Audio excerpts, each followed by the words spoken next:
So today we will be discussing about diabetes mellitus. The word diabetes means to flow like a siphon, and mellitus means honey. So when there is an excessive urination which is very sweet in taste, it is diabetes mellitus. This is in contrast to diabetes insipidus, where the urine is tasteless. So diabetes, by definition, it's a clinical syndrome which is characterized by an absolute or a relative deficiency of insulin. I'll tell you what this means, which results in hyperglycemia and glycosuria.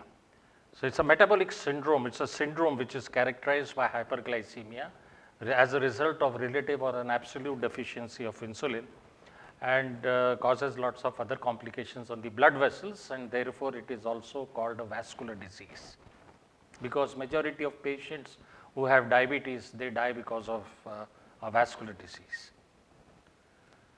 So clinical syndrome characterized by absolute or relative deficiency of insulin, and there are two main types, type 1 diabetes and type 2 diabetes. Type 1 diabetes was also known previously as insulin dependent diabetes mellitus or juvenile onset diabetes, in which there is a T cell mediated autoimmune destruction of the beta cells of the islet of Langerhans.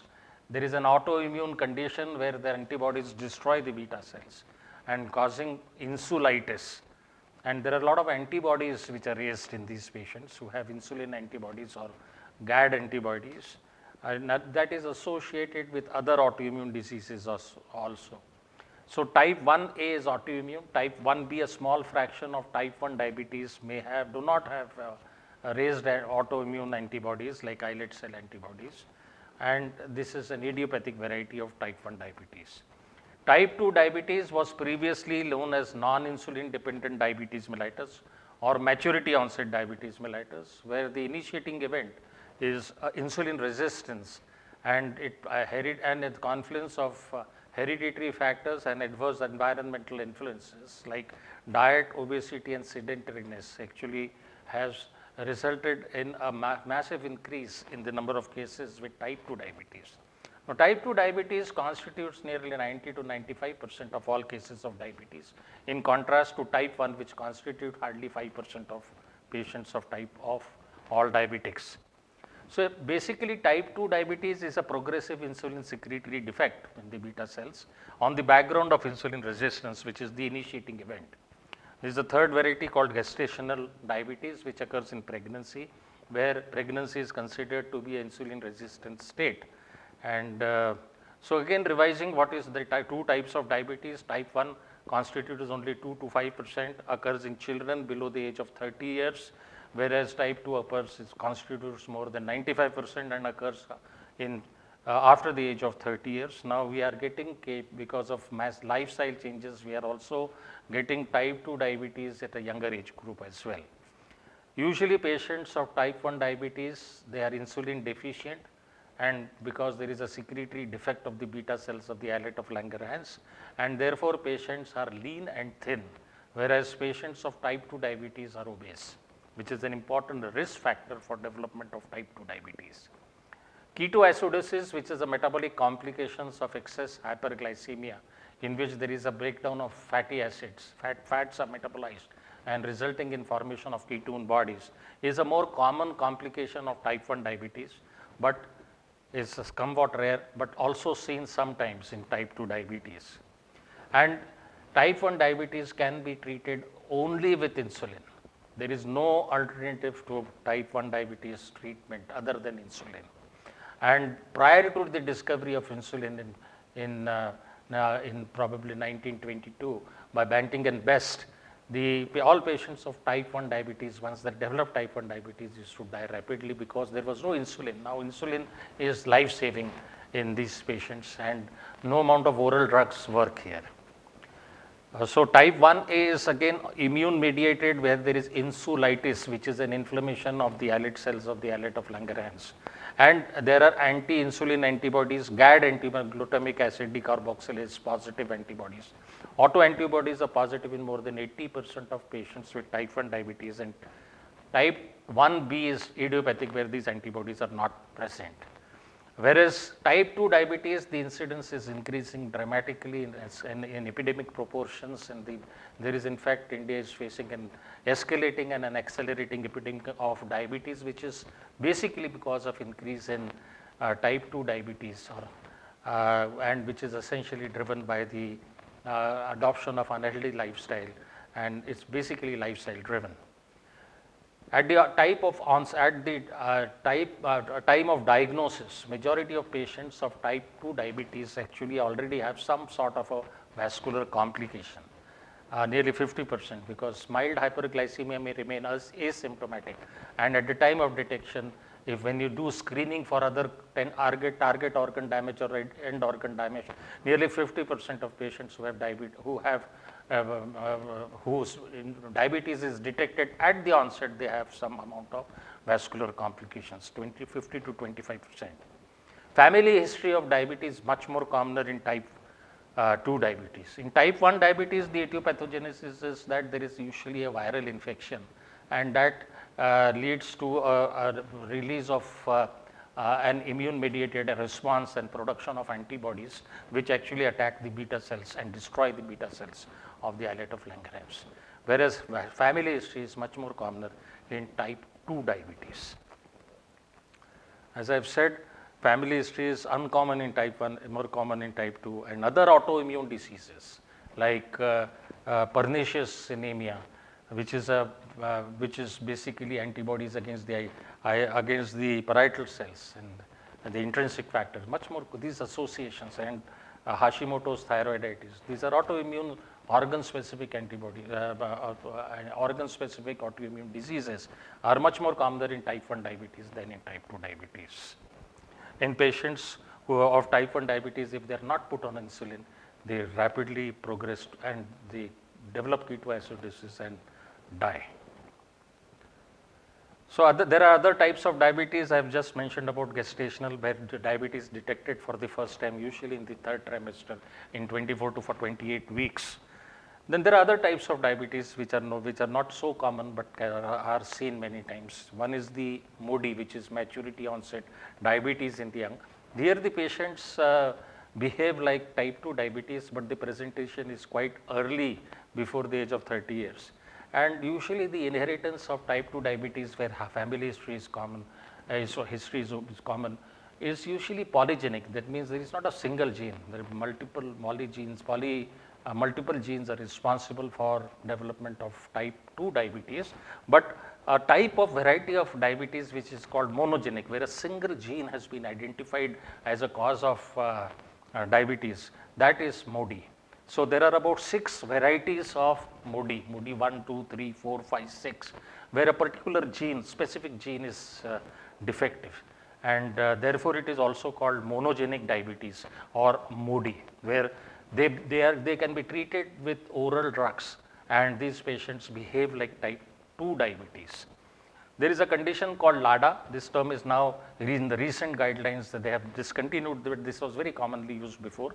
LADA stands for latent autoimmune diabetes in adults, where the patients actually are present at a later age, after the age of 40 years, and they behave like type 1 diabetes. Initially, at the age of 40, they develop diabetes. Initially, for 4 or 5 months or 6 months, they can be controlled with oral drugs. But then they develop ketoacidosis and they require insulin, and they are usually lean and thin. And the autoantibodies are usually present. So this is latent autoimmune diabetes in adults.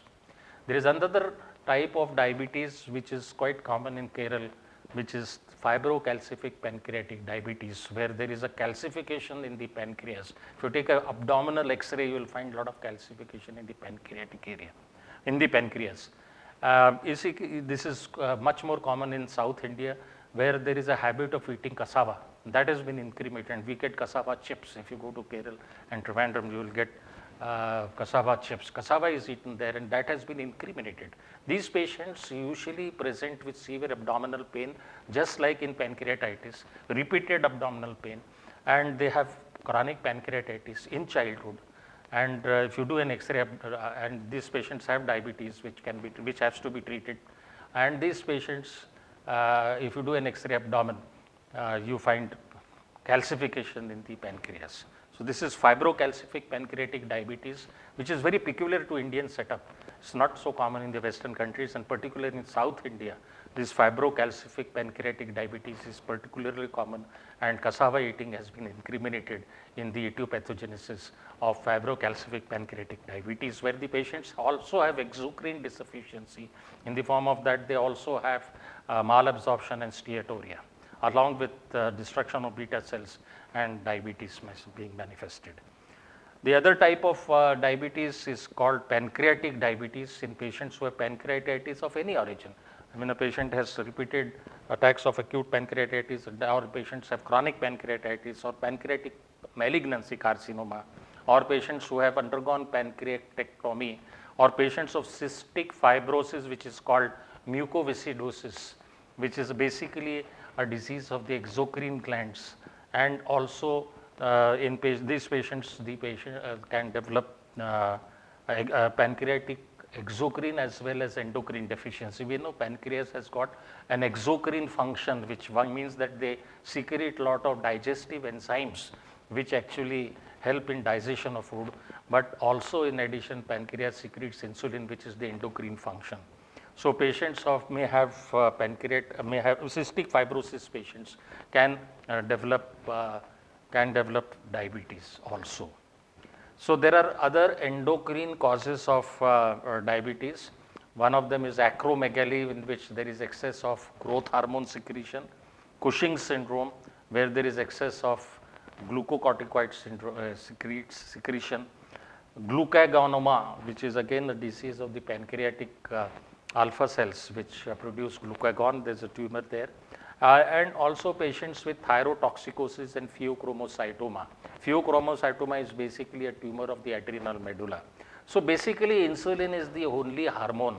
It fights a lone battle to decrease the blood glucose. There is no other hormone in the body which actually decreases the blood glucose. All other hormones like growth hormone, the steroids, glucagon, thyroid hormones, and adrenal gland, medulla, which secretes sympathomimetic, they all basically increase the glucose levels.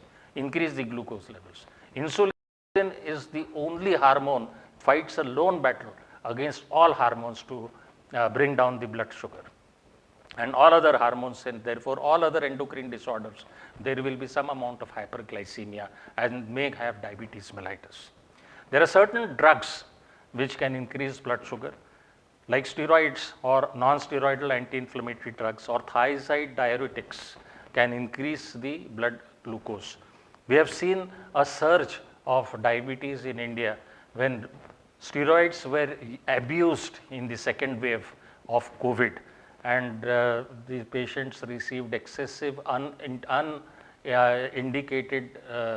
steroid use was there in practically all patients and of COVID at that time, and that led to an increase in the unmasking of diabetes, and many had uncontrolled diabetes, which there was then subsequently followed by an outbreak of mucormycosis, which was essentially because of steroid misuse or abuse during the COVID wave, which actually caused increased amount of glucose levels.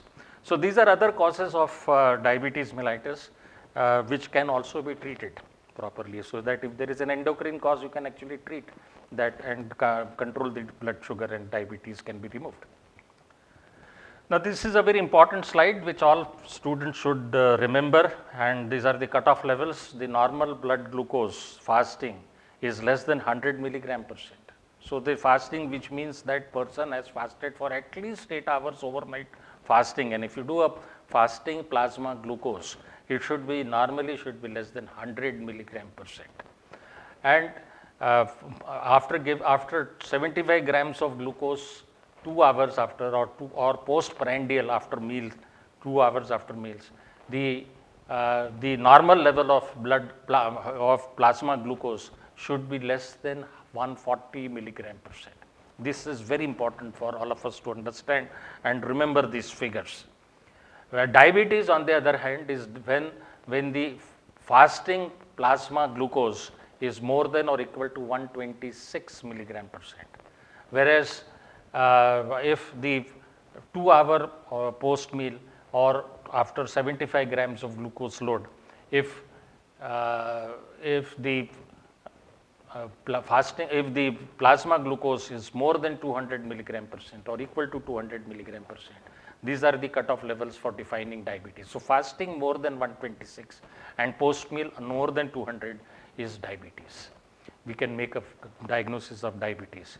Now what about the sugar levels between the normal and diabetic levels? They are called pre-diabetes. So if the fasting blood glucose, which I said normal is 200, if it is between 100 to 125, it is called impaired fasting glucose.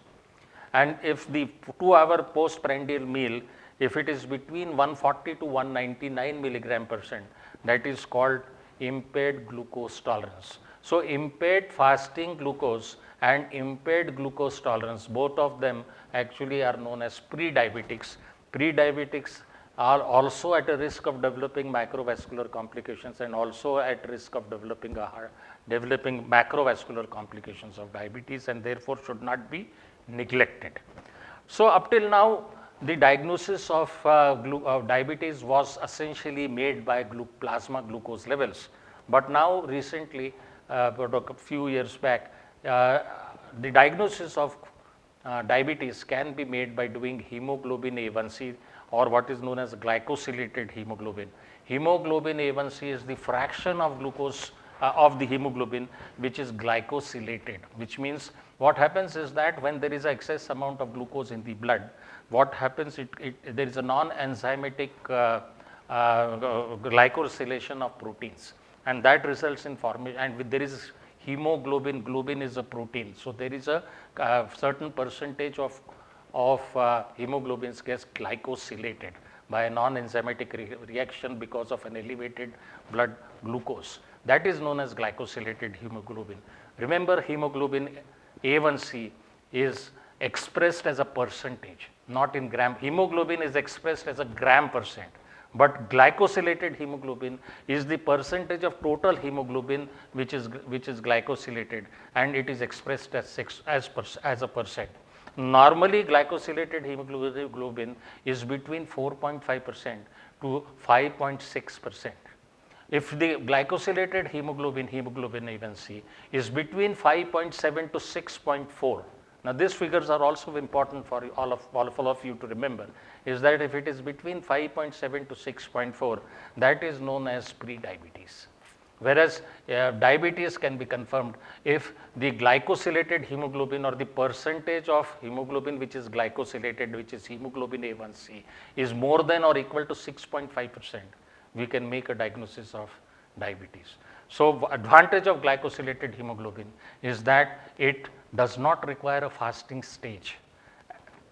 For doing blood sugar, we have, or plasma glucose, we have to ask the patient to come overnight fasting, not to take anything, not to take even tea, and take the blood sample and then ask him to wait for ask him to have a meal or give him a 75-gram glucose load and ask him to come again after 2 hours. So it's difficult many times, and therefore we can do a diagnosis of diabetes by doing just glycosylated hemoglobin.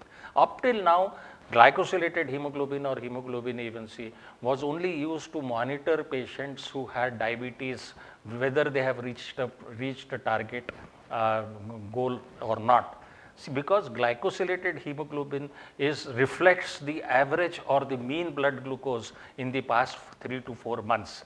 You know, the lifespan of an RBC is 120 days, and therefore whatever the levels are there of glucose in the blood is then reflected as hemoglobin A1C. So hemoglobin A1C actually tells you how the blood glucose was average or mean blood glucose over the past 3 to 4 months. Whereas if you do a fasting and post meal, it actually tells you what is the status now, but we do not know what happened to a month back or 2 months back.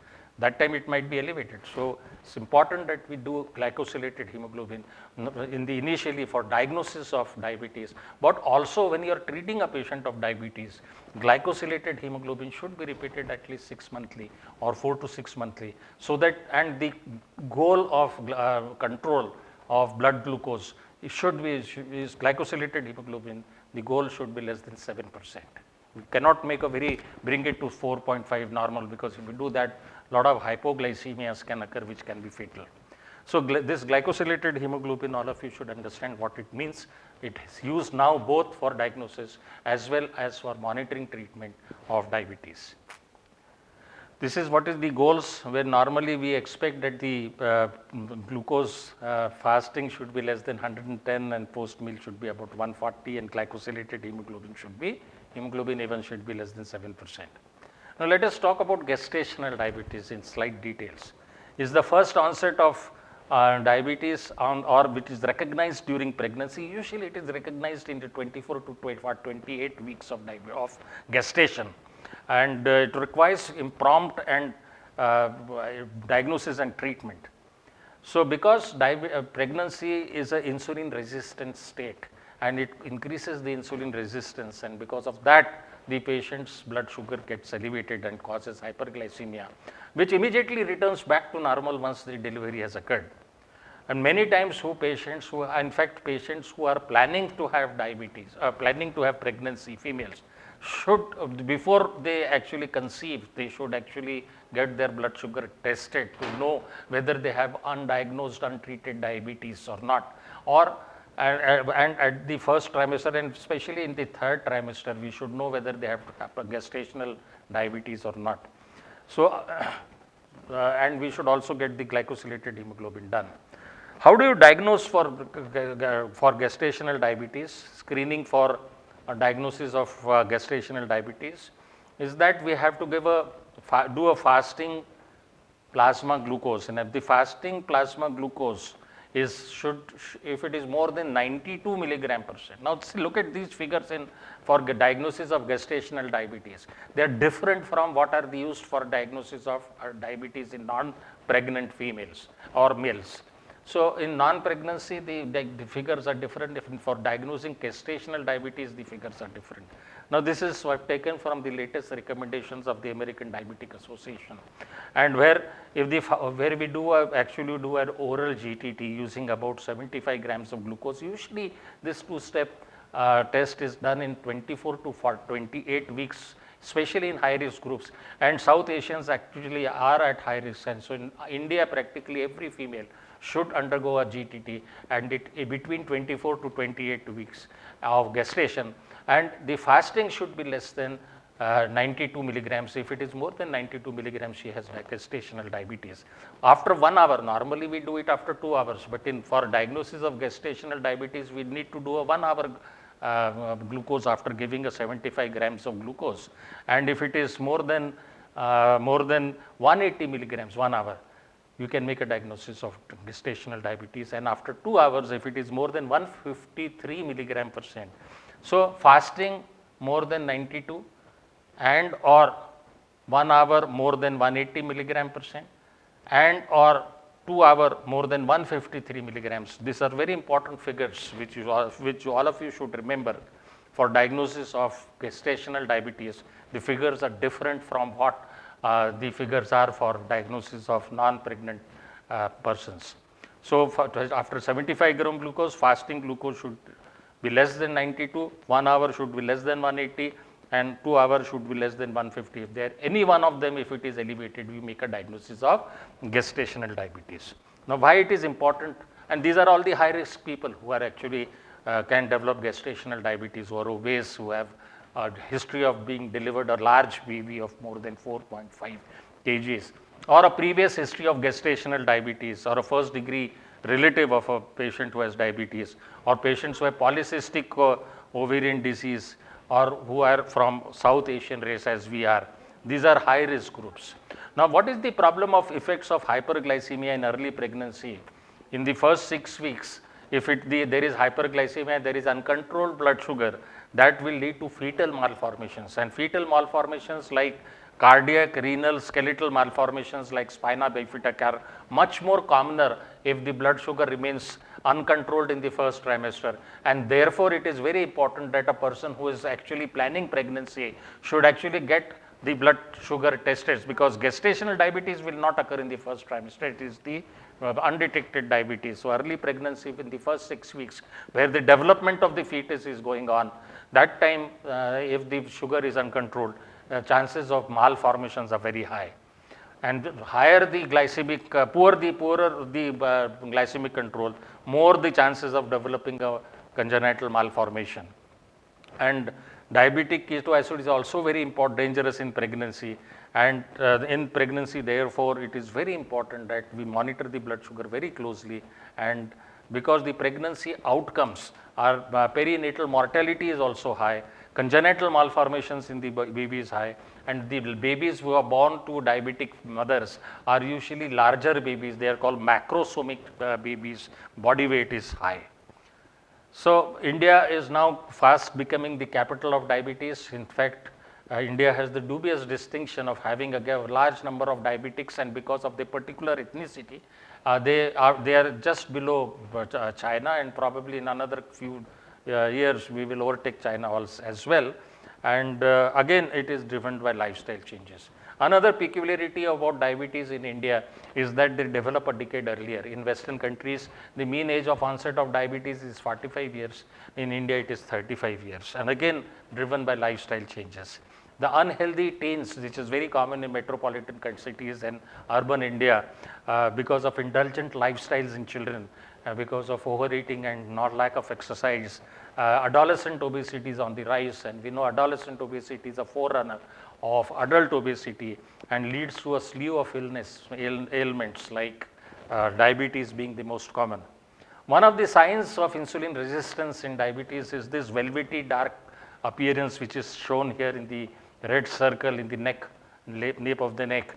That is called acanthosis nigricans. Acanthosis nigricans is very commonly seen in obese people in the neck, on the neck side if you see, and that has to be examined, and that is a sign that the patient has insulin resistance and the patient may develop diabetes mellitus.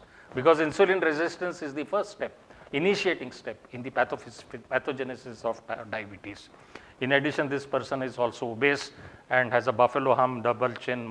These are novel markers of insulin resistance, which is the initiating marker of diabetes, type 2 diabetes. Now, I will be talking mainly about type 2 diabetes. Type 1 I will discuss later on.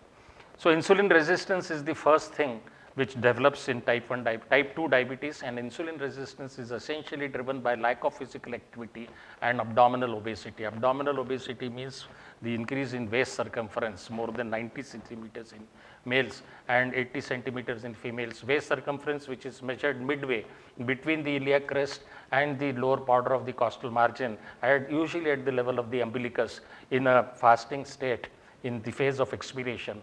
And if it is more than 90 centimeters in males and more than 80 centimeters, these are South Asia specific guidelines. In Western countries, the guidelines are slightly different, but because Indians develop cardiovascular complications at a lower threshold level, these cutoff levels have been developed. So insulin resistance is lifestyle driven, which is essentially characterized by central obesity, that is abdominal obesity, which is essentially because of lack of physical activity and excessive intake of high calorie fatty food, dietary food. So insulin resistance, when it increases, it puts a load on the beta cells.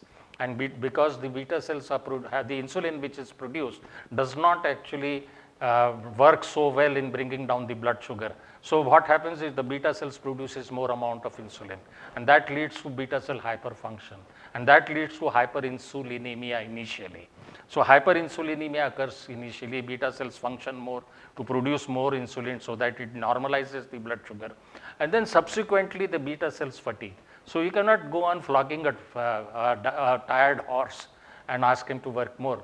Just like that, the beta cells have to work more because they have to produce more insulin, because there is insulin resistance, because the insulin is not working as it should work, and therefore the beta cells work more, and at one point of time they fatigue.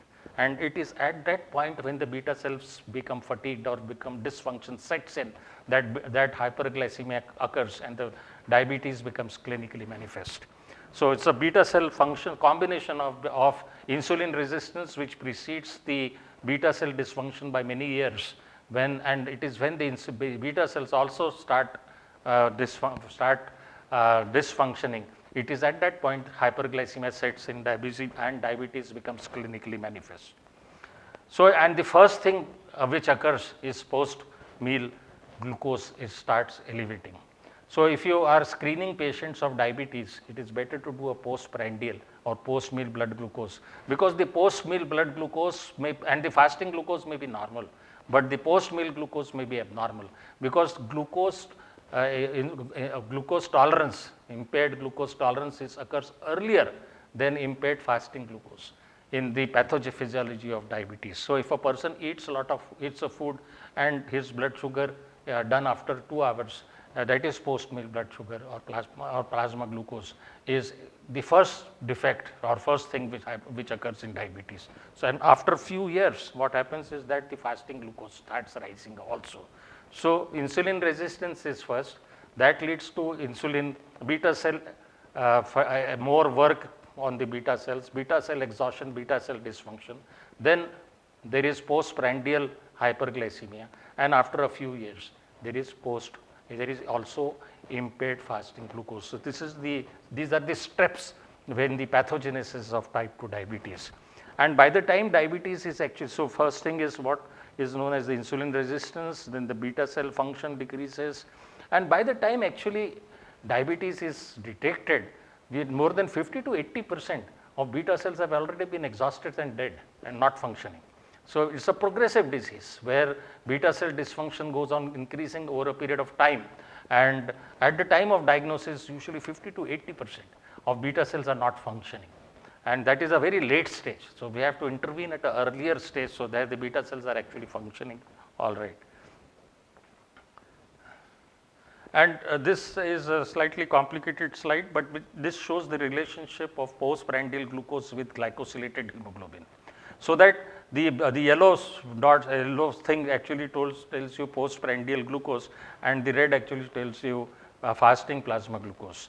So what is there is that when the glycosylated hemoglobin is less than 7.3, it is the postprandial hyperglycemia which is more important contributor to elevated glycosylated hemoglobin.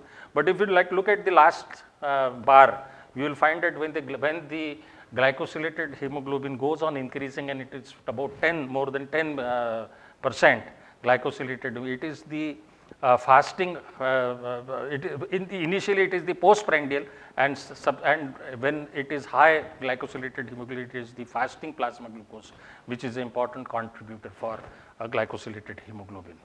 So, the early defect is postprandial hyperglycemia, which usually precedes 4 to 7 years before fasting hyperglycemia becomes evident. So that if you are screening a patient for diabetes and you are doing only fasting blood glucose, that is wrong, because if you do it, that you will miss early phases of postprandial hyperglycemia, which is the first step in the pathogenesis of type 2 diabetes abnormality which is seen. And we know that India is experiencing an epidemic of accelerating epidemic of diabetes and heart disease in India. They are the twin epidemics, essentially driven by the lifestyle changes which have occurred because of lifestyle transition, socio-economic transition, nutrition. Our nutrition has dramatically changed, and so our unhealthy behaviors have changed. We are adopting more unhealthy behaviors. We are becoming more sedentary, and that consuming a diet which is totally unhealthy, and that leads to excessive of calories, excessive of sweets, excessive of fatty diet, and less intake of good carbohydrate, healthy foods like fruits and vegetables, which actually leads to obesity, high blood pressure, hypercholesterolemia, heart attacks. This is again the same thing.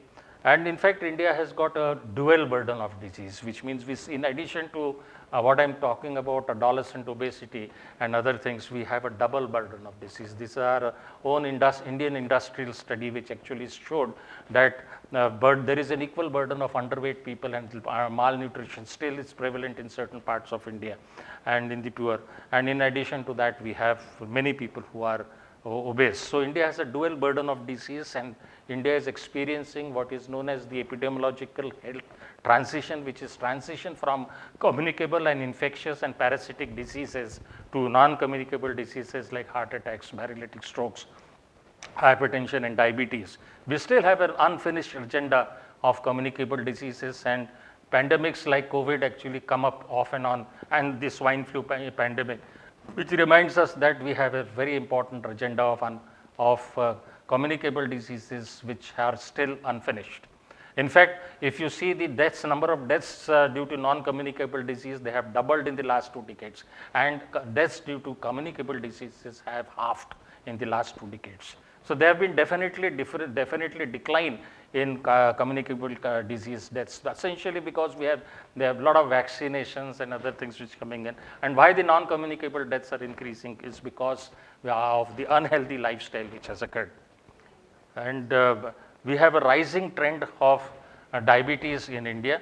Now, initial surveys which were done by the ICMR in 1971 had shown a prevalence of diabetes of only 1%, very low.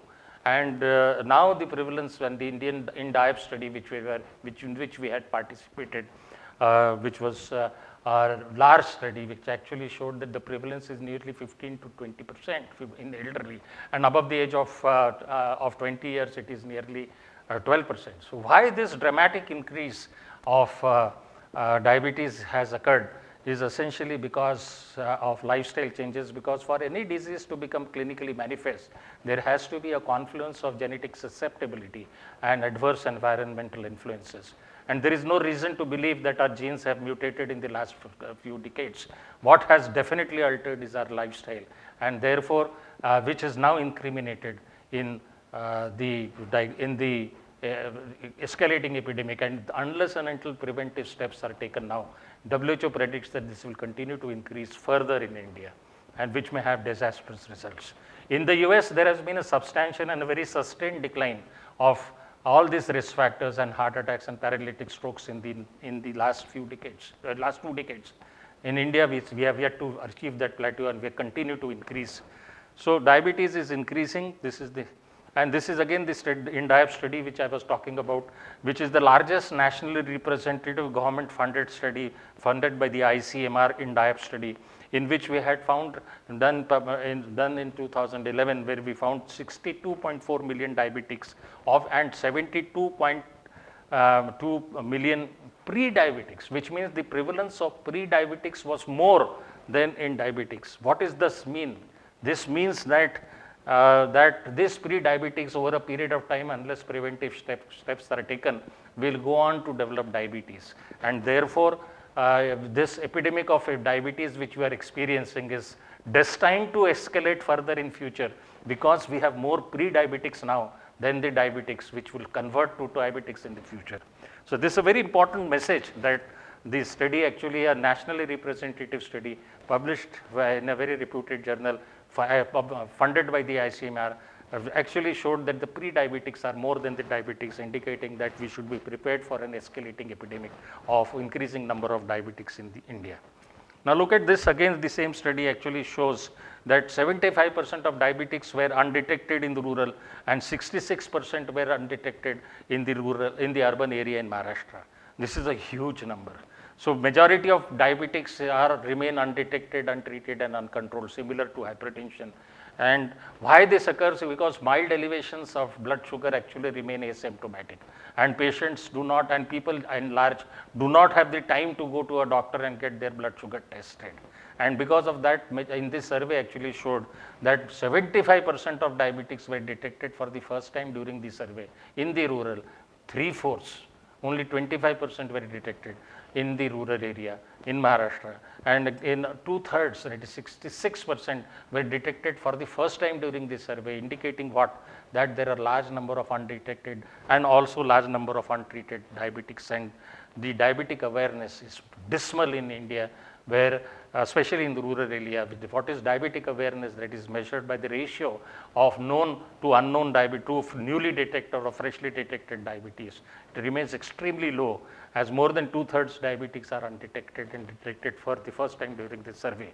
The implications are very clear, that we need to educate the population about diabetes and empowering them, that and more screening is needed to detect diabetes. So continuing with our talk on diabetes, in the previous talk I had discussed the definition, cutoff levels, gestational diabetes, different types of diabetes, and pathogenesis of how diabetes develops, and I emphasized on the epidemiology as well. So continuing with this second talk on diabetes, as I've said that India is the diabetes capital of the world, second after of China.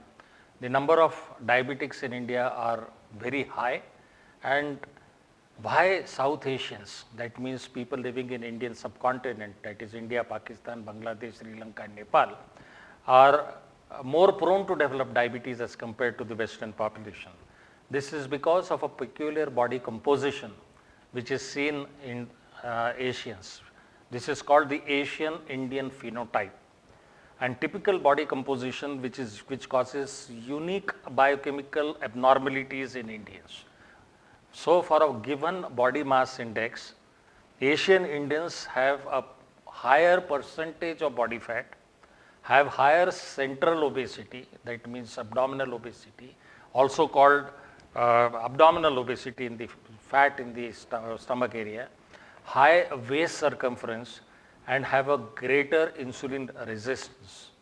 And also the waist hip ratio, the percentage of abdominal subcutaneous, this is known as sarcopenic obesity, which is peculiar to the South Asians. What is sarcopenic obesity?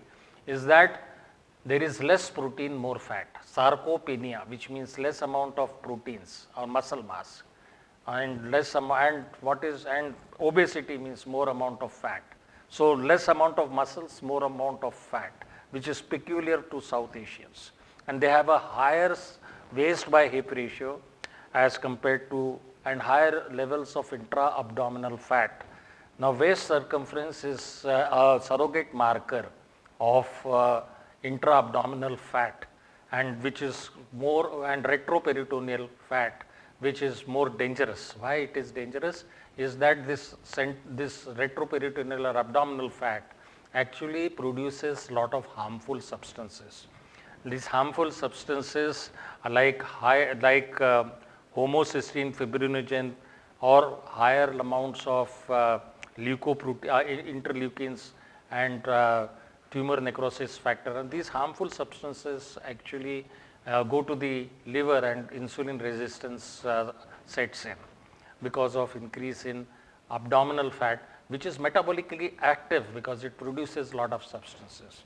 Adiponectin is again a adipokine, a substance which is secreted by the fat cells, which protects against insulin resistance, and in Indians it has been found that adipokinin is less as compared to Western population.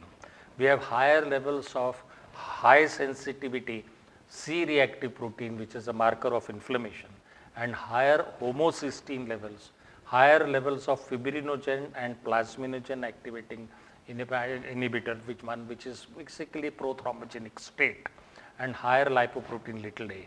So because of these peculiar biochemical changes and a peculiar body composition which Asians have as compared to the rest of the population, Indians are more prone to develop insulin resistance and more prone to develop diabetes as compared to the rest of the population.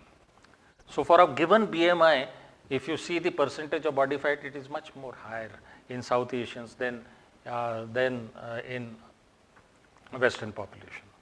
And there are a lot of urban-rural differences. The prevalence of diabetes is much more in urban areas, and it's the urbanization which is responsible for all those unhealthy lifestyle which predisposes to development of diabetes. And the ICMR WHO Sentinel study actually done, which showed high prevalence of diabetes and non-communicable diseases. And we also have shown that majority of diabetics have some amount of lipid abnormalities. There are particular type of lipid profile which is seen in diabetics. In fact, 79% of patients of diabetes have some abnormality in the lipid profile. And the characteristic lipid profile in type 2 diabetes is basically low HDL and high triglycerides. So low HDL is a protective lipoprotein that is found to be low, and hypertriglyceridemia is a very peculiar feature, and high levels of small dense LDL, which are more atherogenic than the LDL, that is lipoprotein, LDL, low density lipoproteins, is considered to be a peculiar lipid profile seen in Indians. So if you do just total cholesterol, it may not reflect the abnormality of lipids. We have to do the whole lipid profile, and we know the whole lipid profile consists of high density lipoprotein, which is protective and which is low in diabetics, and low density lipoproteins, which is harmful, is high in type 2 diabetics. But more peculiarly, triglyceride levels, which are also harmful, are very peculiar to diabetic patients. So we have a peculiar diabetic profile of low HDL and high triglycerides, which is very common in type 2 diabetes. Similarly, abdominal obesity is much more.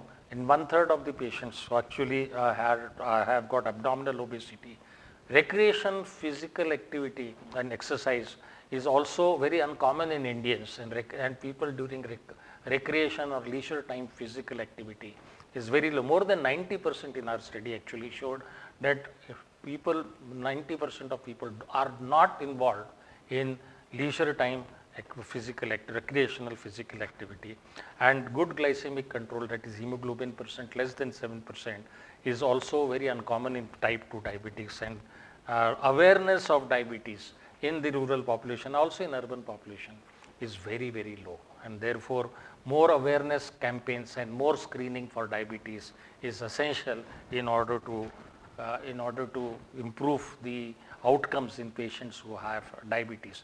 Majority of diabetes again are undetected, untreated and uncontrolled, and this should definitely be improved.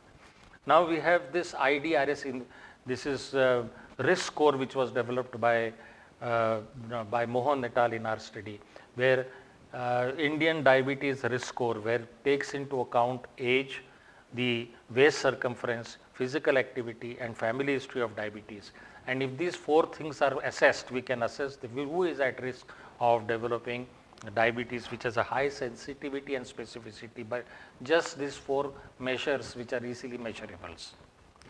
The metabolic syndrome is a clustering of various risk factors. National Cholesterol Education Program in ATP3 actually shows these 5 criteria, and 3 of these 5 criteria, if they are present, then the patient can be labeled as having metabolic syndrome. Now what is this 5 criteria? First is abdominal obesity, that is waist circumference in men more than 90 centimeters in South Asians, that is Indians, and more than 80 centimeters in females. In Western countries, the figures are 102 centimeters in males and 88 centimeters in females. Triglyceride levels more than 150 mg/%. HDL levels less than 40 milligrams in men and less than 50 milligrams in women. Blood pressure more than 130/85, and a fasting glucose more than 100 mg/%. So if these are 5 criteria, any of these 3 criteria, if they are present, we can label a person as having metabolic syndrome or having what is known as insulin resistance syndrome. This is also called, metabolic syndrome is also called syndrome X or insulin resistance syndrome or Revan syndrome. Why? Because Revan was actually the first person to describe the constellation and of these risk factors which actually are can confer an increased risk of developing a cardiovascular event. It is also known as cardiometabolic syndrome, and here there is clustering of risk factors consisting of central obesity, hypertriglyceridemia, low LDL cholesterol, high blood pressure and hyperglycemia, and in the nearly 1/3 of the world's population have metabolic syndrome, more in the urban areas than in the rural areas. This is the same thing in the pictorial form. Indians also develop diabetes at a younger age of less than 10 years earlier, this is a very disturbing trend, and they develop diabetes in their prime productive year. Many die because of cardiovascular disease at an early age in their prime productive age. They develop heart attacks and they also develop cardiovascular disease. And our own intra-heart study actually showed that 70% of first heart attacks occurred before the age of 60 years in Indians in their prime productive years, whereas and the mean age of first heart attack was 53 years in males in Indians as compared to 63 years in Western population. One should understand that heart attacks, that is, and paralytic strokes, or what are known as cardiovascular disease, is the most common cause of death in diabetics. Almost approximately 70% of patients with diabetes die because of a cardiovascular or a cerebrovascular ailment. And this is very important to understand. So majority of deaths in diabetes occur because of heart attacks and strokes, or because of cardiovascular disease. And therefore it becomes very essential that we control these risk factors. And while assessing patients, it is important, and the risk of developing a heart attack in a diabetics actually is the same as a person who has already suffered a heart attack. So what is 70% of deaths in diabetics are due to cardiovascular event, and a person who already has diabetes, the risk of developing a heart attack is same as a person who has already developed a heart attack. So chances of developing a second heart attack is same as this person as in person who has diabetes. So it's very high risk of developing heart attacks in diabetics. And this was done, illustrated by a very elegant study by Hafner et al. In long back. Subsequently, this has been disputed, but this tells you the importance of that majority of patients of diabetes die because of heart attacks. Now, if you look at the symptoms of diabetes, what are the symptoms at the time of diagnosis? See, majority of patients who have diabetes are asymptomatic. Why? Because majority of patients of diabetes have got mild elevations, and I am talking about type 2 diabetes. Type 1 diabetes will never be asymptomatic. They have very high levels of blood sugar, they develop diabetic ketoacidosis, and unless and until they are treated with insulin, they will succumb in weeks. Therefore, what I am talking about is symptoms of diagnosis in type 2 diabetes. And majority of patients who are detected to have diabetes are asymptomatic. They are detected at routine medical checkup when they come, or they may have some other problem before they want to go for surgery. Their blood sugar is tested and they are detected to have diabetes, but they have no symptoms. So majority of patients are asymptomatic. Some of the patients who have type 2 diabetes may develop a typical triad which has been described, which is usually seen in type 1 diabetes. That is polyuria, polydipsia, and polyphagia. What comes first is polyuria. What is polyuria is when there is hyperglycemia. The renal threshold of glucose is 180 milligrams. When it exceeds the 180 milligrams, blood sugar becomes more than 180 milligrams, it is filtered by the glomerulus in the kidneys. And when it is filtered by the glomerulus in the kidneys, it draws water along with it and causes what is known as glycosuria, and that leads to polyuria. So polyuria is the first symptom. Why? Because glycosuria draws glucose along with it and water along with it and causes more urination, and that is called polyuria. Naturally, a person who develops polyuria has passing lot amount of urine, he will have increased thirst, and that is known as polydipsia. So increased thirst occurs as a consequence of polyuria. And they also have polyphagia, which means they eat lot of food. Now if you see a person, he's a diabetic patient who has uncontrolled blood sugar, he continues to eat lot of things, where if he was eating 2 chapatis, now he is eating 10 chapatis. Why? Because his glucose is not metabolized, and because of that his energy is not there, and therefore he feels always hungry and he continues to eat. And a very important peculiarity is that there is weight loss. So if a person who comes with weight loss, the first question which you should be asking him is, how is his appetite? In peculiarity in diabetes is that in patients continue to lose weight, and despite eating lot of food and despite increase in appetite. That's a peculiarity of diabetes. Thyrotoxicosis is another condition where patient loses weight and continues to eat lot of food. So when a patient comes with loss of weight, many times they will come कि pant ढीली हो गई, females will come that blouse ढीला हो गया and बहुत दुबले हो गए, और फिर if you ask them, they will say that they have eaten, they eat so, they increase their food intake, despite which they are losing weight. And one of the signs of uncontrolled blood sugar is loss of weight. So weight loss is very common in uncontrolled diabetes. So obesity is a sign of, is an important risk factor for diabetes. But loss of weight occurs when the blood sugar becomes uncontrolled. So weight loss is one of the ways in which patients of type 2 diabetes would present to you. Fungal infections of the genitalia, because when there is a lot of glycosuria, there is glucose going in the urine, that glucose forms a good substrate for fungus to grow, and therefore fungus will grow in the genitalia.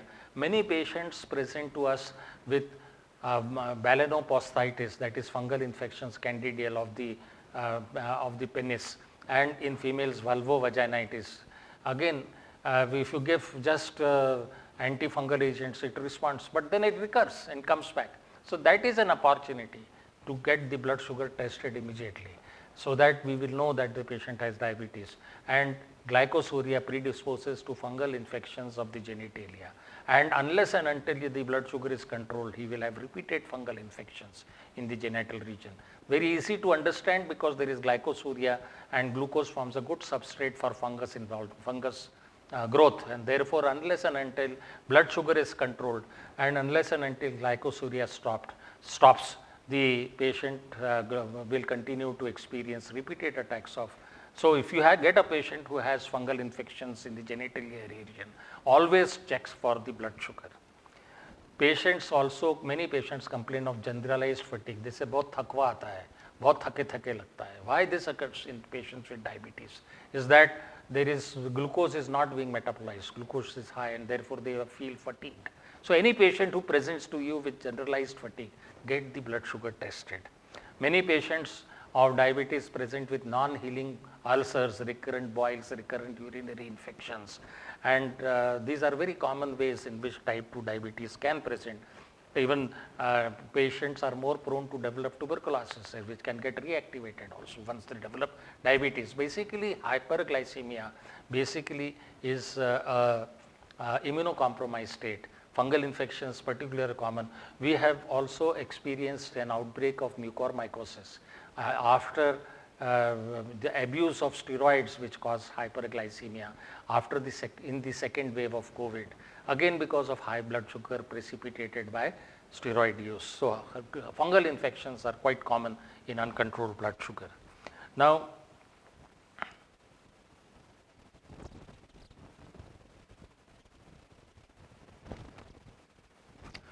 the prevalence of complications of diabetes, nearly 25 to 50% of patients who have detected to have diabetes would have some sort of complications. If you want to classify complications, they are classified into vascular complications and metabolic complications. In the vascular complications, we have microvascular complications and macrovascular. That is, macro means larger vessels and micro means very small vessels. Macro vessels include coronary arteries, it includes cerebral vessels and the peripheral arteries. So many patients present with heart attacks, they present with cerebrovascular episode, that is paralytic strokes, or they may present with peripheral vascular disease, in which patients will have claudication. That means after walking for a particular distance, the blood flow does not increase to the exercising calf muscles, and therefore there will be pain in the calf muscles. And these microvascular, so for example, 20% of patients, 21.4% in this study actually showed that at the diagnosis of diabetes, they had already suffered a coronary artery disease. Peripheral vascular disease may lead to gangrene, and microvascular complications like retinopathy can occur, and they can cause eye problems. And micro means small capillaries which are present in the retina. They can get damaged because of hyperglycemia. And small capillaries in the glomerulus in the kidneys can lead to nephropathy, and it can lead to small vessels, vasa nervosum, which can lead to neuropathy. So basically, diabetes is the most common cause for amputation of the foot because of diabetes, microvascular peripheral vascular disease, and because of neuropathy, there can be gangrene of the feet, and amputation of the foot may be needed. Therefore, it is a very important cause of foot amputation, now leading cause. It is also a leading cause of nephropathy, and that means end-stage renal disease and chronic kidney diseases are common in patients with type 2 diabetes, and it is one of the leading cause of renal replacement therapy. That means patients who have gone for maintenance hemodialysis or patients who have gone for renal transplantation, nephropathy is quite common. And also it is a very common cause of adult blindness. The most common cause of adult blindness is cataract, but apart from cataract, the second most important cause of adult blindness is diabetes. Why? Because because of retinopathy, eyes are involved, and it can lead to blindness, and therefore it is totally preventable if you can control the blood sugar, and these complications can definitely be controlled. It's a very important cause for heart attacks and also for paralytic strokes. So diabetes is known for its complications. It can cause nerve damage, neuropathy, which is known as, and we'll come to that later. It can lead to cardiac problems because of coronary artery disease and cardiomyopathy. It can lead to nephropathy, renal damage. It can lead to retinopathy. It can lead to peripheral vascular disease. And so it is known for its complications, vascular complications, both microvascular as well as macrovascular complications. The metabolic complications are seen also in type 1 and type 2 diabetes. Type 1 and also in type 2, we get a complication called diabetic ketoacidosis, where the patient's blood sugar is very high, and the glucose is not being metabolized and fat is being metabolized, and when fat is metabolized, ketone bodies are produced, and that leads to a condition called diabetic ketoacidosis. We'll talk separately on this, which if not treated with insulin can become fatal.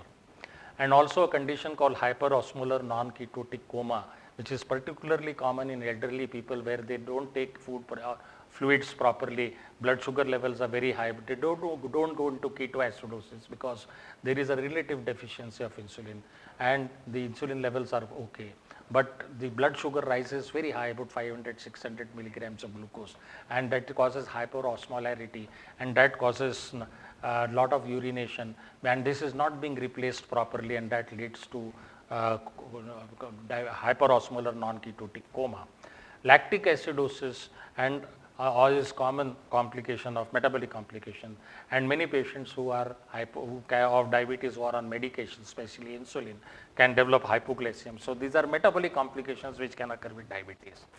Now heart attacks in diabetes is important because heart attacks are 3 to 4 times more common in diabetes, and that leads in premenopausal women are in fact protected from developing heart attacks, and but this protection is lost if they develop diabetes. The coronary artery disease is extensive, aggressive, triple vessel disease is more common, sudden deaths are higher, LV dysfunction and case fatality rates are also quite high after developing in patients who have heart attacks in diabetics. So if a patient has diabetes, he has more aggressive form of coronary artery disease, and that can lead and more deaths because of heart. And there are very important peculiarities of coronary artery disease. Because of autonomic neuropathy, patients can develop what is known as silent myocardial infarction, and many times we have seen patients of diabetes, when their ECG is done, ECG shows old myocardial infarction, when the patient did not know that they has developed a heart attack. Why? Because there is no pain. Pain is a symptom of heart attack, which would not occur if there is cardiac autonomic neuropathy. So because of that, but why heart attacks are more common in diabetics? There are multiple reasons. Most important of course is hyperglycemia, which itself acts as an oxidative stress. But there are also higher levels of associated risk factors, like hypertension is more commoner in diabetics. Dyslipidemia, like high triglycerides, low HDL, and higher small dense lipoproteins, which are more atherogenic, are common. Obesity is more common in diabetics as compared to non-diabetics, and physical activity levels are also very low.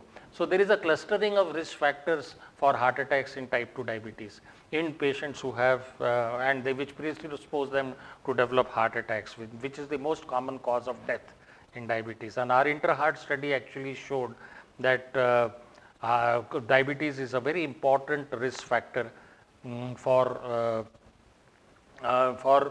myocardial infarction, and especially in South Asians, the diabetes contributed very importantly for development of heart attacks and paralytic strokes. But how to prevent cardiovascular complications in cardiovascular deaths in diabetics is that we need to control the blood sugar, it's okay. But in addition to control of blood sugar, we need to control the blood pressure, we need to control the blood lipids, and a multifactorial approach, because our inter-heart study just actually showed that 9 easily measurable, potentially modifiable risk factors are responsible for 90% of heart attacks in Indians as well as globally. And therefore, the diabetes is one of them. And therefore, not only control of blood pressure, but control of all other risk factors will help us to prevent the most common cause of death in diabetics, which is heart attacks. So we have to control the blood pressure is important, control the lipids is important, and a multifactorial approach is very important. And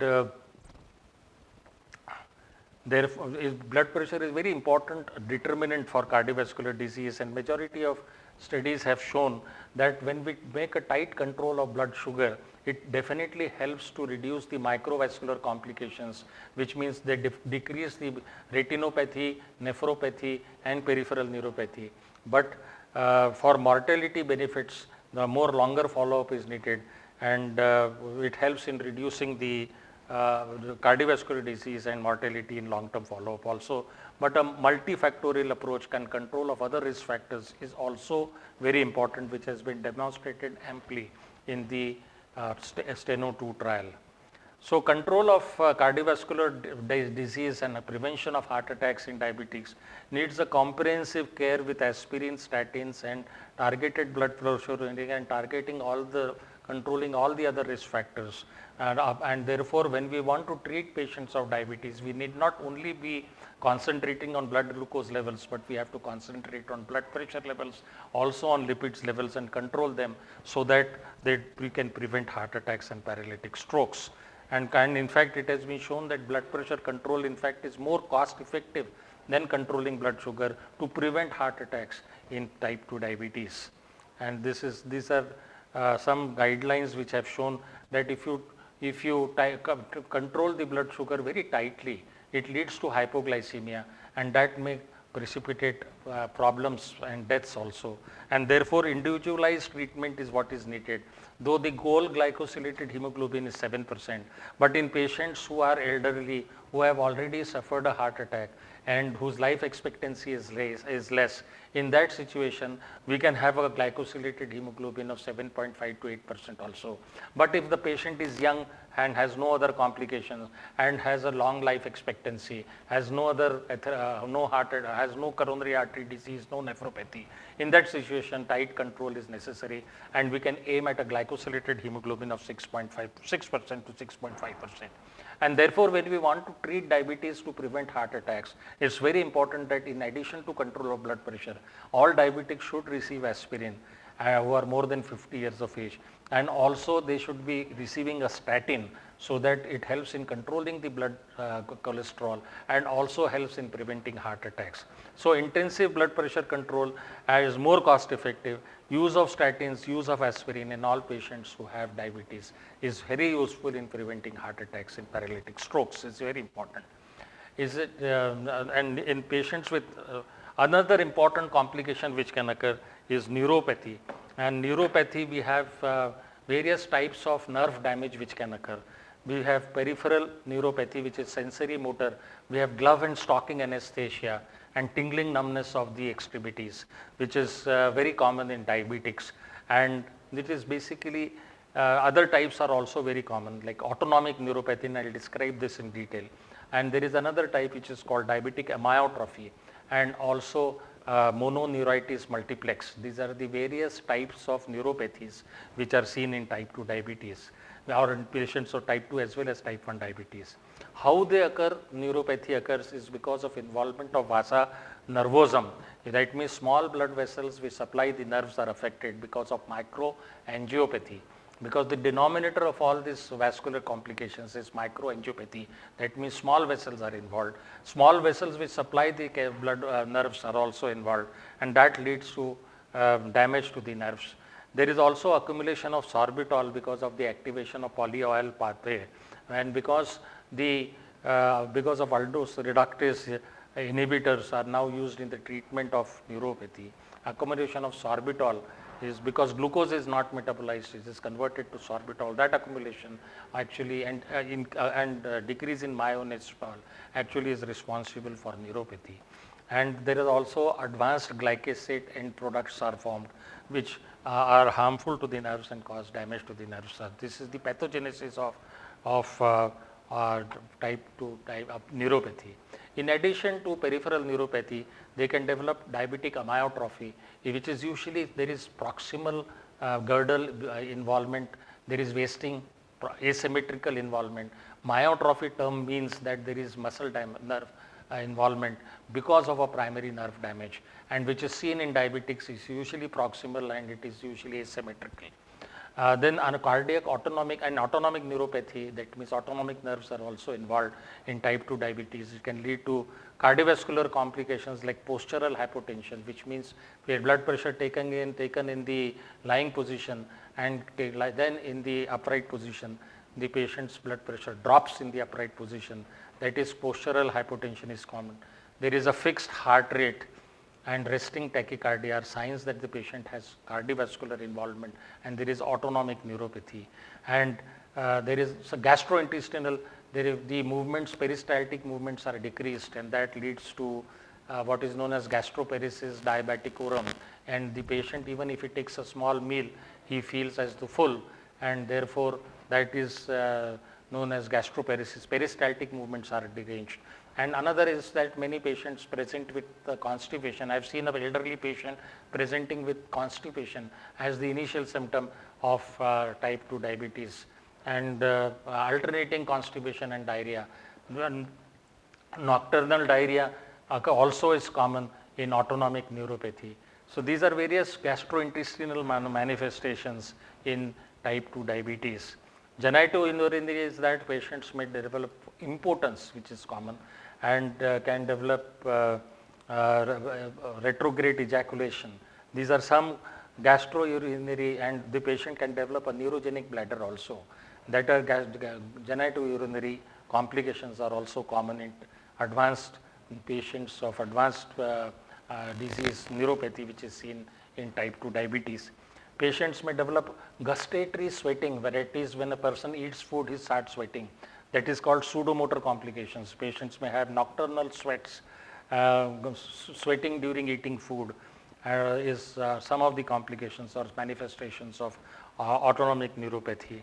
May have loss of pupillary abnormalities are also described. So cardiac autonomic neuropathy is an important predictor of poor prognosis in diabetes, more common in type 1 as well as in type 2. Manifestations include postural hypotension, resting tachycardia, exercise intolerance, painless ischemia and infarction are some of these signs of. Then genitourinary is bladder dysfunction, retrograde ejaculation, erectile dysfunction, that is impotence, dyspareunia. Symptoms of gastrointestinal autonomic neuropathy include gastroparesis diabeticorum, can have constipation and diarrhea. And the physiology is again because of accumulation of polyoil pathway, advanced glycosylated end products, because of oxidative stress and other things. I think we will discuss the other complications in my next talk, where I will talk about diabetic retinopathy and other complications and how diabetes is managed. Thank you very much for a very patient listening.